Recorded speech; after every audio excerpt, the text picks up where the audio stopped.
Hello super friends. तो finally नेमोर की entry MCU में हो ही गई। अब आप में से ऐसे बहुत से लोग होंगे जिनको नेमोर का कैरेक्टर पसंद आया होगा और बहुत से लोग ऐसे भी होंगे जिनको उतना पसंद नहीं आया होगा। लेकिन एक बात तो हर कोई मानेगा कि नेमोर काफी ज्यादा पावरफुल है। काफी कूल पावर्स उसकी हमें वकांडा फॉरएवर मूवी में देखने को मिली हैं। अब ये इतना पावरफुल है तो हम शोडाउन्स फैंस को ये जानने की इच्छा भी होती है कि क्या ये जलीय जीव और भी दूसरे सुपर हीरो से ज्यादा पावरफुल है या फिर उतना नहीं है। वैसे नेमोर वर्सेस एक्वामैन काफी फेमस शोडाउन है जिसके ऊपर मैं वीडियो ऑलरेडी बना चुका हूँ। उसका लिंक आपको डिस्क्रिप्शन में मिल जाएगा और उसमें अगर नेमोर के नाम का प्रोनाउंसिएशन सुनकर आपको हंसी आ जाए तो उस वीडियो को हंसते हुए लाइक भी कर देना। अब एमसीयू में किसी भी कैरेक्टर को पावरफुल मानने का मतलब ये है कि वो थॉर के कंपैरिजन में कहां स्टैंड करता है। इसीलिए मैंने नेमोर वर्सेस थॉर का शोडाउन चूज किया है। अब आप और भी किसी कैरेक्टर के साथ नेमोर का कंपैरिजन चाहते हो तो कमेंट्स में बता देना। तो वकांडा फॉरएवर मूवी के लिए स्पॉइलर वार्निंग के साथ वीडियो शुरू करते हैं। अब एमसीयू में नेमोर की पावर्स का सोर्स और उसकी हिस्ट्री कैसी रही है पहले ये देख लेते हैं। तो वकांडा फॉरएवर के अकॉर्डिंग वकांडा इस अर्थ की इकलौती ऐसी जगह नहीं थी जहां से वाइब्रेनियम मिल सकता है। अर्थ का ज्यादातर पार्ट वाटर से घिरा हुआ है और इसके ओशन पार्ट में भी काफी सारा वाइब्रेनियम लैंड हुआ था। इस वाइब्रेनियम इन्फ्यूज्ड हर्ब ने ही नेमोर की मां को अफेक्ट किया था जिसका असर नेमोर पर और भी ज्यादा पावरफुल तरीके से हुआ था।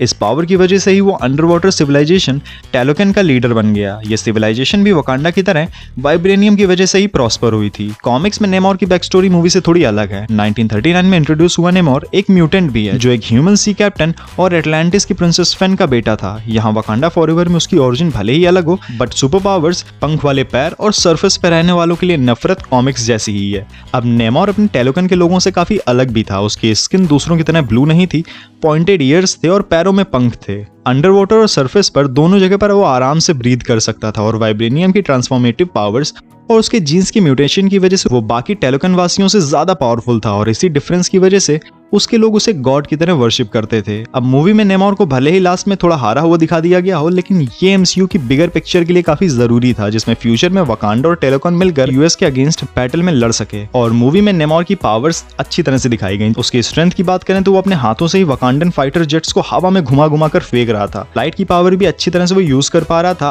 अच्छे रिफ्लेक्सेस के साथ वो एयर में ही अटैक्स को डॉज करते हुए उड़ पा रहा था। नेमोर वाइब्रेनियम वेपन्स भी यूज कर रहा था। इन सारी पावर्स के साथ उसके पास कॉमिक्स वाली वीकनेस भी है कि वाटर से बहुत टाइम तक दूर रहने से उसकी पावर्स कम होने लगती हैं। इस कंडीशन में उसकी हालत मछली जल की रानी जैसी हो जाती है जहां वो ज्यादा देर तक लड़ नहीं सकता है। नेमोर की इन पावर्स के सामने थॉर की पावर्स हैं जो एमसीयू में लिटरली एक गॉड है, उड़ सकता है।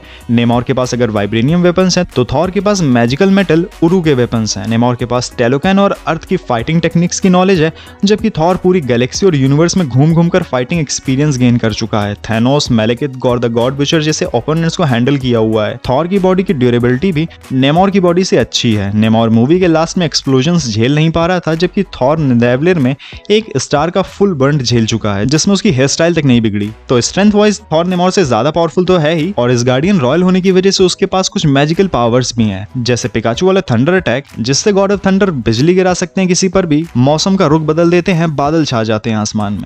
लव एंड थंडर में तो एक और पावर थॉर की दिखाई गई जिसमें थॉर वेपन्स पर एन्चेंटमेंट कास्ट कर सकता था। एसगार्ड के बच्चों को अपनी कुछ पावर्स लिमिटेड टाइम के लिए ऑफर भी कर दी थी। तो ये सब हाई टियर पावर्स हैं बिल्कुल गॉड लेवल पर।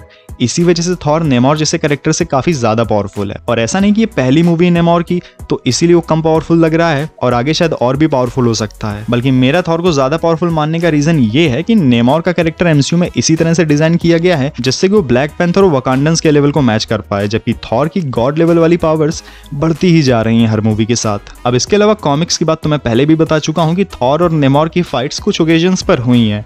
जैसे 1975 में इन्वेडर्स कॉमिक्स इश्यू 3 में बारिश के बीच हो रही फाइट में थॉर ने अपनी पूरी पावर्स को यूज किए बिना ही नेमोर को नॉकआउट कर डाला था। 2018 की थॉर इश्यू 1 कॉमिक्स में फिर से इनकी फाइट हुई जहां थॉर ने फिर से उसे हरा दिया था।